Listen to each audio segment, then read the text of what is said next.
Kapag hindi niya naayos ang problemang ito, may posibilidad na magpalit tayo ng presidente at hindi niya matapos ang termino niya.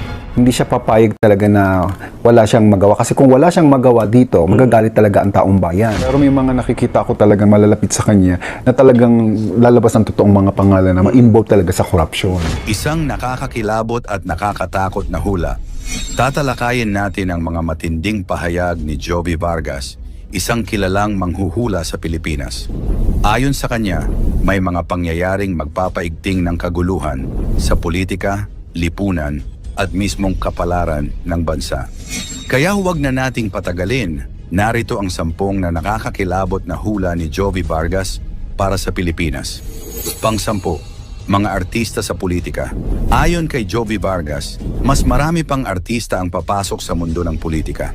Mula sa mga komedyante hanggang sa malalaking pangalan sa showbiz, inaasahang sasabak sila sa eleksyon. Nakakakilabot isipin dahil maaaring maging katawa-tawa ang politika. Pero sa kabilang banda, posibleng lumakas ang kanilang suporta mula sa mga tagahanga. Pang-9, bagong skandal na lalabas. Hindi pa natatapos ang mga issue, may panibagong skandal na ilalantad. Ayon sa kanya, ito ay may kinalaman sa pera. Money-related ulit, at posibleng mas malaki pa kaysa sa mga naunang eskandalo. Nakakakilabot dahil ito raw ang magpapabigat lalo sa tiwala ng taumbayan sa pamahalaan. Pang-8, hustisya at investigasyon. Binanggit din ni Vargas na kahit ang pinakamakapangyarihan, kabilang na ang mga kamag-anak ng Pangulo, ay hindi makakaligtas sa investigasyon. Nakakakilabot isipin kung gaano kalalim ang paglilitis na ito, na posibleng magdulot ng pagkakahati-hati sa mga opisyal ng gobyerno mismo. Pang-7, galit ng taong bayan. Habang tumatagal, dumarami raw ang naipong galit ng mga Pilipino. Sabi ni Vargas, may isang babae na lalabas at mangunguna sa isang malaking kilusan laban sa katiwalian at pang-aabuso. Siya raw ang magiging simbolo ng paglaban ng taong bayan. Pang-6, Golden Age of Corruption. Pinangalanan pa mismo ni Vargas ang kasalukuyang panahon bilang Golden Age of Corruption. Napakatindi raw ng mga anomalya na halos lahat ng antas ng gobyerno ay may bahid ng katiwalian. Nakakakilabot isipin na baka ito na ang pinakamadilim na kabanata ng ating kasaysayan. Pang-5, Transition President. Ayon kay Vargas, posibleng hindi matapos ng Pangulo ang kanyang termino. Maaaring magkaroon ng Transition President bago matapos ang kasalukuyang administrasyon. Isa itong nakakakilabot na senaryo dahil magdudulot ito ng kawalan ng katiyakan sa bansa at posibleng kaguluhan sa ekonomiya at politika. Pang-4, mga senador at kongresista. Pinangalanan din ni Vargas ang ilang personalidad na magkakaroon ng malakas na papel. Chis Escudero, magiging malakas ang impluensya. Joel Villanueva, may laban na haharapin. Jingoy Estrada, babalik sa kontrobersya. Grace Poe, may malinis na imahe pero sasabak sa matinding laban. Vilma Santos at Ralph Recto, may malaking papel sa politika. Bato de la Rosa, haharapin ang kanyang mga sariling issue. Salceda at Romualdez, lalong sisikat sa politika. Nakakakilabot dahil malinaw na mas lalong lalalim ang hidwaan sa loob ng Senado at Kongreso. Pang-8, mga rally at protesta. Magiging mas malakas pa raw ang mga kilos protesta. Hindi lang simpleng pagtitipon, kundi posibleng kasing lakas ng people power ang mangyari. Ayon sa kanya, mas marami pang Pilipino ang lalabas sa lansangan para ipaglaban ang kanilang karapatan laban sa katiwalian. Pang-2, posibilidad ng pagbagsak ng Pangulo direkta niyang sinabi.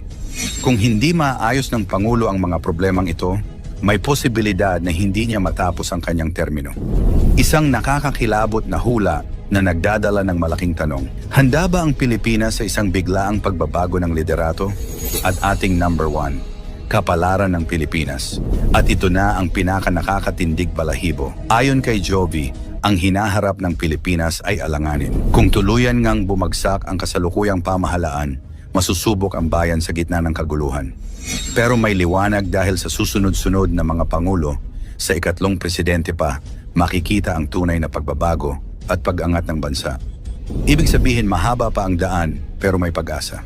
Ang tanong, Kaya ba nating pagdaanan ang lahat ng ito bilang isang nagkakaisang bayan? Tandaan, mangyari man o hindi ang mga hula, lagi nating tandaan na sa Diyos lang tayo magtiwala, hindi sa mga manghuhula. Year 2026 is a year of fears. Ito yung taong 2026 ay taon ng mabagsik na apoy, tubig at dugo. So sa nabubuhay na naman ang bloody year. Pagdating ng hamon ng kalikasan, ang dami pong nasawi. Marami po talaga. As in marami. 2 bagyo na maglalandfall na kasing lakas ni Guni at ni Yolanda. Dahil sa baha, ang dami ring nasawi na ng kuryente. Halos lahat ng bagyo sinabayan ng lindol. Ito yung pinaka-worst talaga dito. Kasi yung bagyo, kahit umuulan lang siya, may bagyo na habagat lang ang dating, malakas ang buhos ng ulan, pero sinasabayan ng mga ilang paglilindol. Yung Indonesia kawawa, kasi alam mo ba by next year, halos yung mapa ng Indonesia, palahati nun, halos lubog. 6 na bulkan na mag-eruption. Pero yung 6 na bulkan sa taong 2056, dito sa bansa natin mag-eruption po. Ang top 10 predictions ni Rudy Baldwin para sa taong 2026 Part 1. Patapos na ang 2025 at sinimulan ni Rudy Baldwin ang kanyang mga prediction. Ayon sa kanya, ang taong 2026 ay hindi lang basta taon. Ito raw ay year of fears. Year 2026 is a year of fears. Isang taon ng apoy, tubig at dugo. Hindi biro ang babala niya. Ito yung taong 2026 ay taon ng mabagsik na apoy, tubig at dugo. Mula sa kalikasan hanggang sa krimen, sa pandemya at aksidente, marami ang nakataya. Narito ang top 10 predictions ni Rudy Baldwin para sa taong 2026. Pang-10. Ulan na walang tigil at 2 super typhoon. 2 bagyo na maglalandfall na kasing lakas ni Guni at ni Yolanda. Isa sa mga unang sinambit ni Baldwin ay ang patuloy na ulan na walang tigil. Sa kanyang vision, hindi katulad ng mabagsik na bagyo na biglang lilipas. Ang taong 2026 ay may ulan na hindi tumitigil, na umaabot ng ilang araw, na kasama ang mahinang hangin. Dagdag pa niya, magkakaroon ng 2 bagyo na magla-landfall, tinumbok niya pa ang pangalan ni Goni at Yolanda bilang sukatan ng lakas. Kahit hindi ganoon karami gaya ng sa taong 2025, sinabi niyang it ay mas matagal at nakamamatay dahil sa dami ng ulan. Pang-9. Baha at kuryente, delikadong kombinasyon. Dahil sa baha, ang dami ring nasawi na ng kuryente. Sinabi rin niya na sa taong 2026, baha ay hindi lang kalamidad. Ito ay panakot dahil maraming mamamatay dahil sa kuryente. Ayon sa kanya, kapag baha, nagdoble ang peligro dahil sa kuryenteng nasasalo ng tubig, maraming nabibiktima ng electrocution habang nasasaktuhan ang kanilang tahanan. Inihimok niya ang lahat na ayusin ang drainage system, ibaba ang linya ng kuryente sa tubig-prone areas, at huwag balewalain ang anumang patak ng ulan. Pang-8. Lindol kasabay ng ulan. Halos lahat ng bagyo sinabayan ng lindol. Ito yung pinaka-worst talaga dito kasi inuulit-ulit yung vision ko, inintindi ko siya na mabuti. 2026, talagang yung bagyo, kahit umuulan lang siya, may bagyo na habagat lang ang dating, malakas ang buhos ng ulan pero sinasabayan ng mga ilang paglilindol. Marami siyang paulit-ulit na binanggit tungkol sa lindol, lalo na sa bagyo. Sinabi niyang kahit bumuhos lang ang ulan, may kasamang pagyanig na tila sinasamahan ng lupa. Ang kanyang vision ay maraming landslide sa mga lugar tulad ng Aklan, Abra, Baguio, Batanes, Bicol at iba pa. Payo niya, huwag maging kampante kahit sa mga lugar na dati ay ligtas. Dahil sa 2026 daw, lahat ang Baguio ay sinabayan ng lindol. Pang-7. Tsunami at pagsabog ng bulkan. May tsunami ulit, 6 na bulkan na mag-eruption. Isa sa mga pinaka-nakakatakot na hula niya, may 6 na bulkan sa Pilipinas ang mag-e-erupt sa taong 2026. Hindi lamang iyon, may malalakas na tsunami din sa ibang bansa, mauulit ito sa Asia. Bago matapos ang taon, 2 tsunami raw ang mangyayari sa bansa sa Asia. Sinabi rin niyang may isa sa mga bulkan na matagal nang tahimik ang magising biglaan, hindi total explosion, ngunit babala na ito, pang-6. Aksidente sa dagat at pagbagsak sa karagatan. Baldwin ay nagsabi ng pangitain sa pagbagsak ng eroplano sa tubig at aksidente sa karagatan, maging sa Pilipinas at sa ibang bansa. Hindi lang simpleng aksidente, maraming hindi na mabubuhay, lalo na yung sumabak sa karagatan o lumubog. Dagdag pa niya, kahit sa yate, maging maingat. Maraming magsasagawa ng paglalakbay sa dagat sa 2026, pero may panganib. Panglima, sunog sa simbahan, terminal at public spaces. Isa sa mga sobrang nakakagulat na hula ang pagtalon ng apoy sa mga lugar na itinuturing na banal o pampubliko. Sabi ni Baldwin, maraming simbahan ang masasangkot sa sunog kahit yung bagong gawa pati bus terminal ay maaaring masunog. Hindi mo maipaliwanag kung paano ang simbahan bago pang gawa na susunog ayon sa vision niya. Number 4, taon ng krimen at pagpatay. Sa kanyang hula, sinabi niyang ang 2026 ay isang bloody year. Ang kriminalidad ay tataas, maraming artista, vlogger at personalidad ang maaaring mapatay sa harap ng kamera o sa publikong lugar. Pangatlo, 3 pandemya at 1 bakterya. Malamang ito ang isa sa mga pinakakakaiba at nakababahala na hula. May 3 uri ng pandemya na papasok sa bansa sa taong 2026.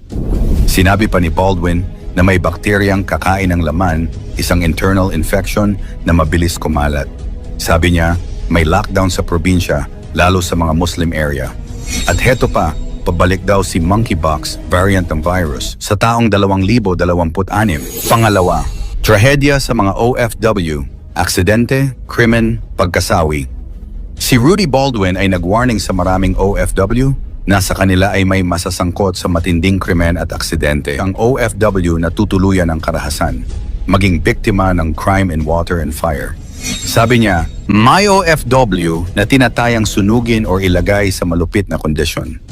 At ang ating number 1, Year of Fears, apoy, tubig, dugo. At ito ang pinakamalawak at pinakamalala sa lahat, ang tema ng buong prediksyon. Taong 2026 bilang Year of Fears, sinabi niya na 3 elemento ang susubok sa sangkatauhan. Apoy, tubig, at dugo sa bayang pag-atake. Kalamidad, sunog, baha, epidemya, krimen.